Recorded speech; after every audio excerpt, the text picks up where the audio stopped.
السلام عليكم متتبعين قناة أم نور، كنتمنى تكونوا بخير وعلى خير وتكونوا في صحة جيدة إن شاء الله يا مولانا الكريم. من عند الوالدة الله يطول لها في عمرها يا ربي ويخلي لكل واحد ميمته، واللي ماتت ليه الله يرحمها يا ربي يا رحيم. اليوم إن شاء الله غنشارك معكم طاجين ديال لحم القنية أولا الأرانب.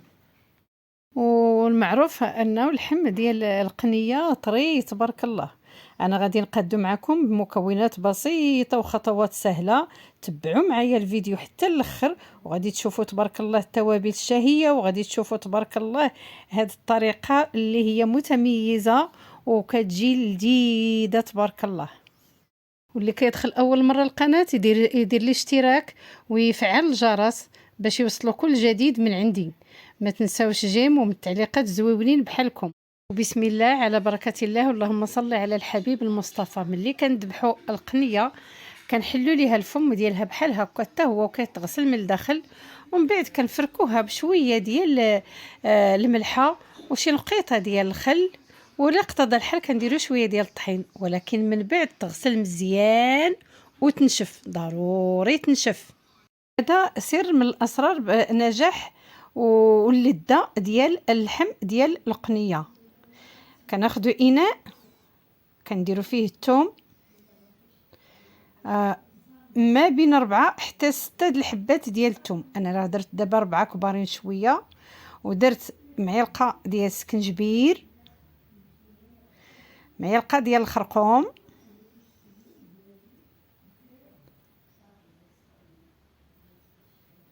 ودرت نصف معلقه ديال القرفه. ويمكن لك ديري القرفه عواد الا عندك عواد ديريها. وهنايا 4 معالق ديال الابزار، يعني الفلفل الاسود. وإلا عندك القزبور اليابس تديري واحد 4 معالق. هنايا عندنا المروزيه راه درنا معلقه عامره.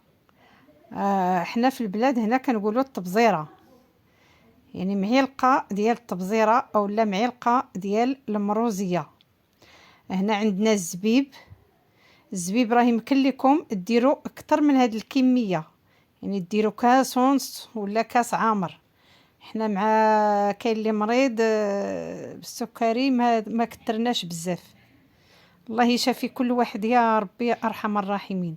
ودرنا واحد شويه ديال الكوزه. هاد شويه ديال الكوزه راه تبارك الله ما شاء الله راه كتقد لينا الطاجين ديالنا واللحم ديال القنيه، كتصرعوا تبارك الله وكيجي لذيذ. كنحكوها في الحكاكه ولا دقوها، المهم على حسب. احنا حكينا هذاك شويه ديال الكوزه، عرفتي راه كتلذذ لينا القنيه وكتمشي من هذيك الريحه. الثومه دابا تيخصني ندقوها، غادي ندق الثومه وغادي نرجع لكم ان شاء الله. واللي بغات تحكها في الحكاكه بحال كي حكيت الكوزه راه يمكن ليها تحكها. انا كان دائما وابدا كتعجبني الثومه تكون مدقوقه، دائما وابدا كندقها مزيان في المهراز دائما اولا الدقاق. دابا كنديروا شويه ديال الماء وكنخلطوا هاد التوابل كلها. التوابل راه كتعطي واحد اللذه تبارك الله ما شاء الله للقنيه فن. ندير شويه د الماء كي قلت لكم وكنخلطوا. راه لاحظتوا مازال ما درتش الملحه، الا كنتوا كتلاحظوا راه مازال ما درتش الملحه. كنخلطوا هاد المقادير وهاد المكونات ولا هاد التوابل مزيان تخلطوهم مزيان، وكنشرملو بهم اللحم ديال القنيه. وبالنسبه كي قلت لكم ما درتش الملحه لانه غندير الضويمه ديال الزعفران، واللي لانه مالحه. واللي عنده الزعفران شعره راه من الاحسن الزعفران الحور شعره صافي. وكنديروا واحد الضويمه ديال السمن، حتى السمن ما كاينش غنديروا واحد الضويمه ها هي ديال السمن.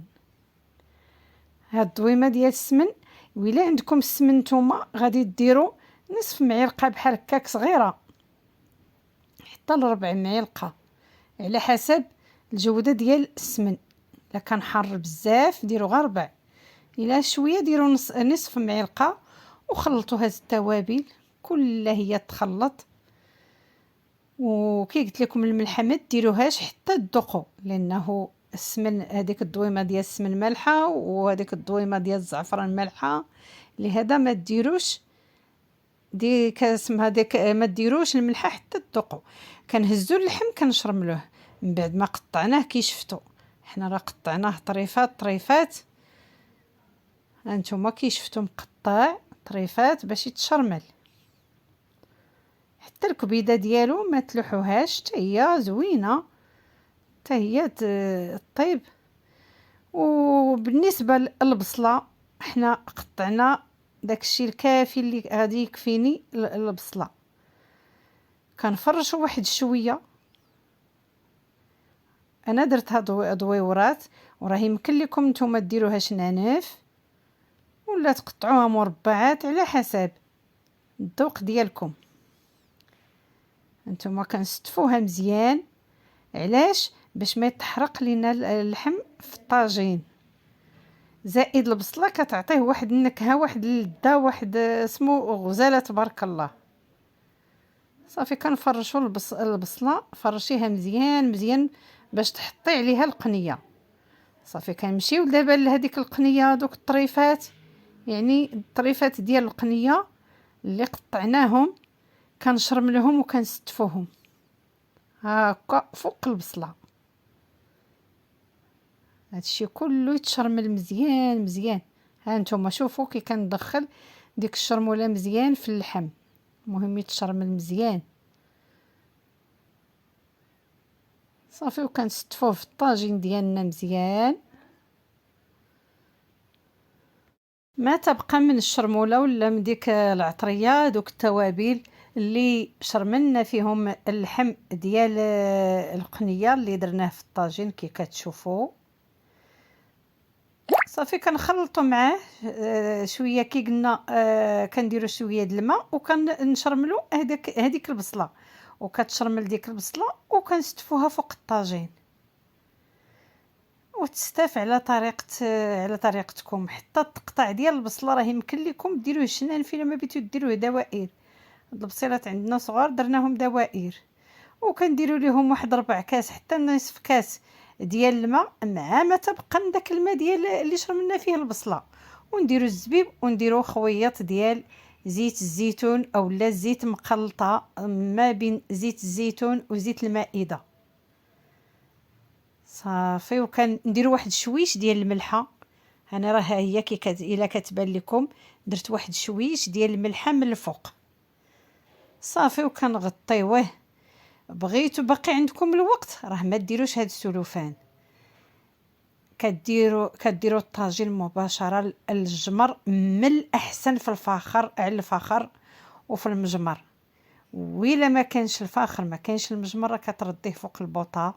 وإلا مشى الحال كديري هاد الطريقه باش كيطيب سواء اللحم ولا الدجاج ولا كي شفتوا دابا الارنب، يعني القنيه اللي اسمو خفتوا عليه ومشى عليكم الحال يطيب بالزربه وبغيتوه يطيب بالزربه، كديروا هذا السلوفان بحال هكا وتسدوه هكا هكا هكا بحال الا قفلتوه، بحال الا درتوا ليه القفال. صافي وكديروه على النار، ومره مره كديروا هذه الطريقه هذه، مره كنسقيو هذيك الخضره اللي الفوق بداك المرق. وإلا اقتضى الحال وخاصكم المرق راه ضروري تزيدوا الماء، ايوا وتخليوه يطيب حتى كيطيب كيشهي تبارك الله. نتوما شوفوه ما شهيتكم، سمحوا لي. ها هو كيطبخ تبارك الله ومعلك ما شاء الله.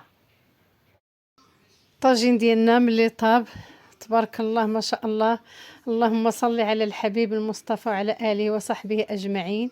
ها هو تبارك الله ما شاء الله كيشهي. كنتمنى ديروه. درت معاه هاد شويه ديال الخضره وهاد الشليضات، هاد السلطات، ودرت معاه هاد السلطه الحاره اللي كطيب على الجمر. شي نهار ان شاء الله غادي نديرها معاكم.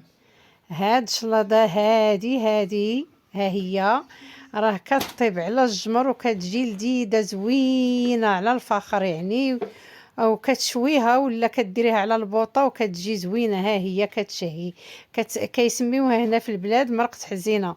شي نهار ان شاء الله نديرها معكم. ايوا تبارك الله.